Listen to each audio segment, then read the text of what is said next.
what do you think about the Kyrsten Sinema flipping to independent? Do you think that's a big deal, or? I think it's really interesting. I think it's actually a very shrewd move on her part. Purple.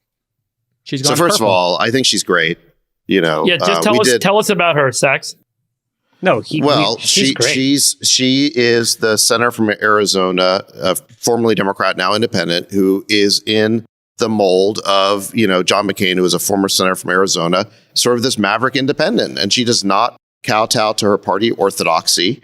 And when Biden wanted to pass $3.5 trillion of Build Back Better spending, she, along with Manchin, opposed it. And I think saved the administration from this gigantic boondoggle that would have made inflation much, much worse. Now, Manchin got all the credit, but she was equally responsible for putting a hold on that. And then as a result, they only did the $750 billion Inflation Reduction Act. So she's willing to buck her own party. Now, as a result of that, I think they were planning on, she was going to get primaried, that the progressive wing of the party was planning on primarying her.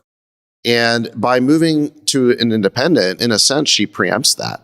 Because what she's now saying is, she's now sort of like, Bernie Sanders is an independent, or this guy, Angus King from Maine. They still caucus with the Democrats, but they're independents, and the Democrats don't run candidates against them, because they know that if they do, you'll have a Republican, a Democrat, and an independent, and the Democrats and the independents will split the vote, and the Republican will win.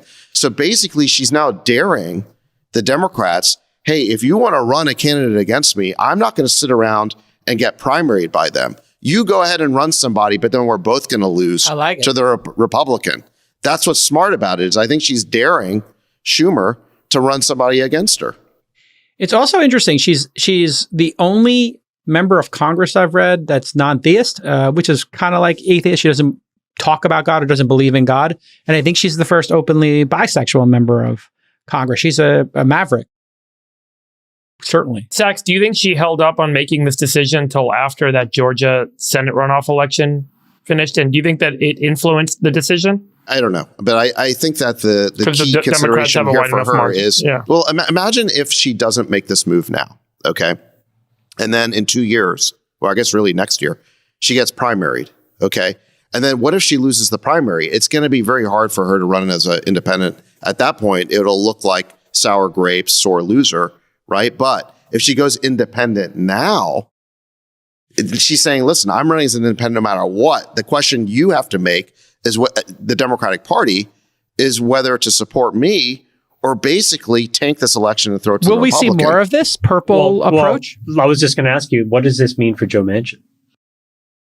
Well, I don't think Joe Manchin has this problem, and I'll tell you why. Because West Virginia, unlike Arizona, is like a plus 22 red state. Joe Manchin is the only politician in that state who could win that seat for the Democrats. When Joe Manchin retires, that seat is going Republican. And Schumer knows this. The Democrats know this. They think they're lucky stars every day that they got Joe Manchin, because otherwise that would be a Republican seat. And so, look, all this stuff about how the progressives were upset with Manchin and all that bad publicity he got, that may be, the sort of progressive wing is going to say that publicly. But the smart Democrats know that they're very lucky to have a politician like Joe Manchin on their side of the aisle. I got to ask a question to you, Chamath. Why do Democrats, why are they, it seems to be so anti-moderate Democrats? Why are they so resistant to the concept of a moderate Democrat when obviously moderate Democrats seem to have an advantage in these elections? Well, no, I think David described it well, which is that in many of the seats, this is both true for Republicans and for Democrats, you're not really competing in a general election. You're competing in a primary. And if you win a primary, you're probably going to win. So like, if you're in Mississippi, for example, you just have to win the Republican primary. Nothing else matters. And then you're just going to skate to victory. And so the real question is who votes in those are different oftentimes than who votes in the general. And this is why you get this dispersion that's happening where folks seem to be getting more and more extreme. It's reflecting the sound bites that those primary voters want to hear. And this is the big problem that we have. And that's why, like, if you have a bunch of this, ranked choice voting or, these other kinds of methods, it starts to clean that up so that you move people more into the moderate middle. But that's why you have this crazy stuff happening.